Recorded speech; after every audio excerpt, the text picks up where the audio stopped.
मुफ्ती तारिक मसूद के बयानात के लिए तारिक मसूद एक्सक्लूसिव को सब्सक्राइब करें। तारिक मसूद एक्सक्लूसिव।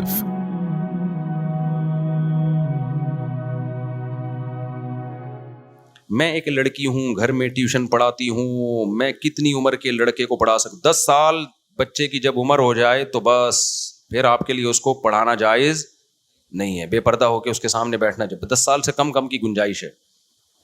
लोग यहाँ बात करेंगे, ये मौलवी लोग इतने बुनियाद पर 10 साल का बच्चा, ओ भाई आप अपनी उम्र भूल चुके हो।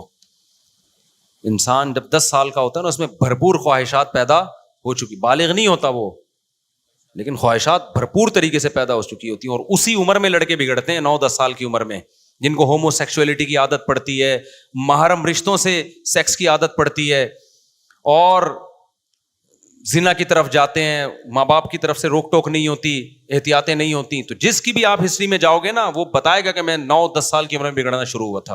ये कह दिया कि 10 साल का जब बच्चा हो तो बिस्तर उसका अलग कर दो।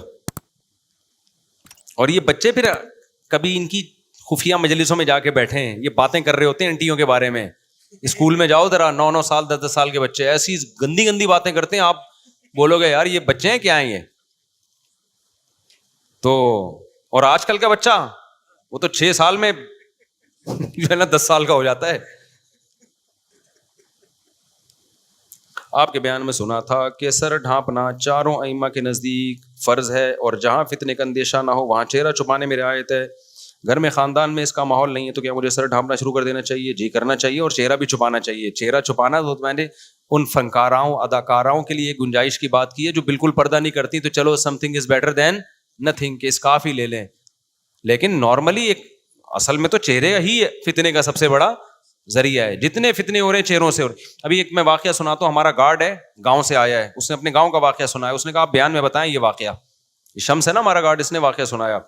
इनके गांव में, हालांकि गांव देहातों में बड़ा सख्त पर्दा होता है, इनके गांव में एक बंदे ने शादी की है, अपनी बीवी को पर्दा नहीं कराता था, वो अपने दोस्त के सामने ले आता था। दोस्त आशिक हो गया उसकी खूबसूरत बीवी पे। ये इश्क इतनी डेंजरस चीज है ना, बड़े बड़े जराइम जब ये चढ़ता है ना दिमाग पे, वो लिबरल बन के ना, ब्रॉड माइंडेड बन के कि यार कोई बात नहीं है, तो मेरा दोस्त है, बहन वो भी भाभी भाभी कर रहा है, और अंदर से भाभी के लिए इश्क के जज्बात दिल में पैदा। वो लड़की नेक थी, वो उसको पता था मैं इसको नहीं ऐसे पटा सकता। क्या प्लान बनाया इसने कि यार अगर ये बेवा हो जाए ना तो मैं एक बेवा को सहारा देने की नीयत से इससे शादी करूंगा, रिश्ता भी मिल जाएगा, लोग भी मुझे क्या करेंगे। दोस्त के कत्ल का प्लान बनाया। उसको कहीं तन्हाई में, दोनों इतनी गहरी दोस्ती बचपन की कि वो कह रहे कोई शक ही नहीं कर रहा कि ये कत्ल कर सकता है। दरिया के किनारे गए और धक्का देके उसको दरिया में गिरा दिया। गुम हुआ, क्योंकि देखने वाला कोई था नहीं। पुलिस तलाश कर रही है, उसके घर वालों से पूछ रही है तुम्हें किसी पे शक है? वो कह रहे हैं किस पे, कोई है ही नहीं दुश्मनी भाई। और दोस्त भी जनाब इंक्वायरी में साथ साथ। पुलिस आपको पता है इतनी हल्की नहीं होती जितनी हम समझते हैं पुलिस को। पुलिस ने कहा भाई पूरी इंक्वायरी की तो इसके साथ निकला था। रिश्तेदार कह रहे हैं भाई ये हो नहीं सकता, ये बचपन का दोस्त है, बड़ा करीबी है, लेकिन ये इश्क का भूत ना, काबिल ने हाबिल को नहीं कत्ल कर दिया था अपने भाई को, ये बहुत खतरनाक भूत है। तो इंक्वायरी की वो, क्योंकि लाश गायब है, पता ही नहीं चल रहा भाई बंदे को मार के फेंका किधर है, तलाश छापे लग रहे हैं, पुलिस इंक्वायरी कर रही है, इन्वेस्टिगेशन ऑफिसर्स आ रहे हैं, नहीं पता चल रहा। पुलिस ने बोला कि भाई, पुलिस को शक हुआ कि भाई हमें तो लगता है यही बंदा है। फिर जब पूरी इंक्वायरी हुई ना, तो फिर जब उसको उठाया है तो नतीजा यही निकला, साबित यही हुआ, उसने इकरार किया फिर कि लेकर गया है और धक्का दिया, फिर दरिया से उसकी लाश निकली कहीं दूर जाके। तो ये है किसका नतीजा? बेपर्दगी का नतीजा, ब्रॉड माइंडेड बनने का नतीजा। तो उसका पता चला जी उसको इश्क हो गया था, वो आके बैठती थी, हंस हंस के बातें होती थी, वो इतना पागल हो गया उसके ऊपर, तो उसके ख्याल आया कि यार इसको किसी तरह खत्म करो। बेवा से शादी होगी, लोग भी तारीफ करेंगे, और दोस्त की बेवा से दोस्त ही शादी कर सकता है भाई। तो भाई का, दोस्त का कत्ल कर दिया। तो वो मुझे आगे कह रहा था कि ये हमारे गांव में बेपर्दगी आहिस्ता आहिस्ता बढ़ रही है, लोग इसको कह रहे हैं ब्रॉड माइंडेड, और बहन बना के ना आप देख रहे होते हैं उसको। तो पर्दे को प्रमोट करो भाई, फितना नहीं होगा। और आप यूरोप और अमेरिका को ना आप देखो, उनके यहाँ इस चीज को उन्होंने फितना समझना ही छोड़ दिया है। ठीक है ना, फितना समझना ही छोड़ दिया है।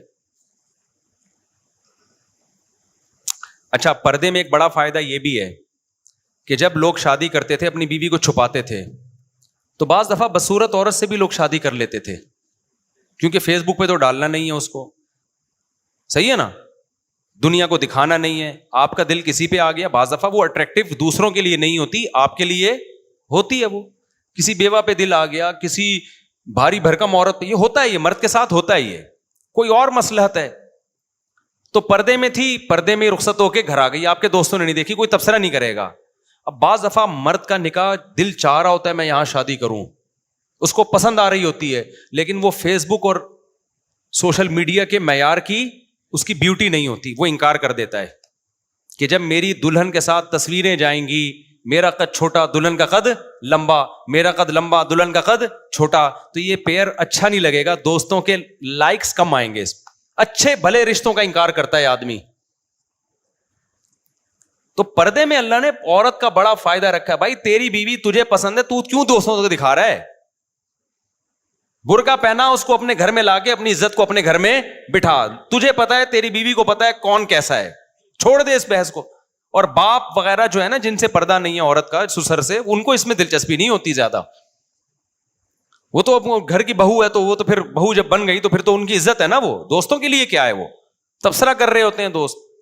تو اس لیے بھائی یہ پردے میں اللہ نے عورت کا بھی فائدہ رکھا ہے, مرد کا بھی فائدہ رکھا ہے, آپ کی بیٹیوں کا بھی فائدہ ہے. آپ کی بچیوں میں ساری تھوڑی خوبصورت ہوں گی, لیکن جب آپ کی بچی سے کوئی شادی کر کے اس کو فیس بک پہ ڈالے گا, آپ کو پتا ہے, تو پھر وہ آپ کی بچی اگر تھوڑی سی بھی شکل دبی ہوئی ہے, وہ اس سے شادی نہیں کرے گا, کیونکہ دوست پوچھیں گے ہماری والی دیکھ لی, اپنی والی کیوں نہیں دکھا رہا, تو وہ کہے گا یار وہ دکھانے کے قابل نہیں ہے. ٹھیک ہے نا, مجھے پتا ہے لوگوں, ہمارے 2007 میں ایک دوست نے شادی کی, ان کسی کو پتا نہیں ہوگا کس کی بات کر رہا ہوں, ان کو بھی نہیں پتا چلے گا.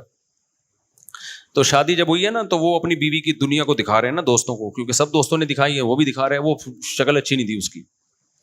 تو اس کے سامنے تو لڑکے کہہ رہے ہیں ابے ماشاء اللہ بھابھی بڑی پیاری ہے, میں نے نہیں دیکھی. مجھے پھر آ کے کہنے لگے وہ دوست, بالکل مفتی صاحب کسی کام کی نہیں ہے, پتہ نہیں کس سے کس کو اٹھا کے لے آیا, اپنی بیوی کی بے عزتی کرا رہا ہے کہ نہیں کرا رہا, حالانکہ وہ بندہ خوش ہے. تو بھائی جب وہ خوش ہے تو جیسی یہ شکل وہ خوش ہے تو آپ بھی خوش ہو جاؤ, لیکن آپ نے تو دکھائی اس نیت سے کہ آپ بولے ماشاء اللہ کتنی پیاری بھابھی ہے, تو اس کے سامنے تو کہہ رہے ہیں, پیٹھ پیچھے میرے سامنے آ کے کہہ رہے ہیں صاحب پتہ نہیں کیا اٹھا کے لے آیا ہے. تو میں نے کہا یار جب وہ خوش ہے تو آپ کو کیا اس سے کہ کیا اٹھا کے لے آیا, یہ تبصرہ کر رہے ہوتے ہیں, تو اپنی بیوی کی خود ہی تم بےزتی کرا رہے ہو یار تم. تو کلچر یہی ہونا چاہیے, آپ کی بیوی آپ کے گھر کی چار دیواری, اس کو فیس بک پہ مت ڈالو, لوگوں کو تبصرے مت کرواؤ, ٹھیک ہے نا, کیونکہ ساری عورتیں خوبصورت نہیں ہوتی, اللہ نے پیدا ہی نہیں کی ہے نا, میجورٹی تو درمیانی شکل کی ہوتی ہے, اور بہت ساری بصورت بھی ہوتی ہیں, وہ بیچاری کیا کریں گی. آپ فیس بک پہ نہیں ڈالیں گے, لوگ کہیں گے لگتا ہے کوئی دال میں کالا کالا ہے, بڑا دینی مذہبی بن گیا. آپ فیس بک پہ ڈالیں گے تو وہی ہوگا, میرے پاس آ کے بولیں گے وہ صاحب کیا لے آیا اٹھا کے, تو کیوں بے عزتی کروا رہے ہو اپنی بھی اپنے گھر والوں کی بھی. تو بہتر ہے نا کہ ابھی سے آپ بولو بھائی ہم اپنی گھر کی عورتوں کو دکھاتے ہی نہیں, ہمارے یہاں کلچر ہی نہیں ہے, جو ہے جیسی ہے گھر کی چار دیواری میں. سمجھتا ہے کہ نہیں سمجھتا, تو اس سے خوش رہو گے, دوست بھی سمجھتے رہیں گے پتہ نہیں کیا حور لایا ہوگا جو چھپا رہا ہے.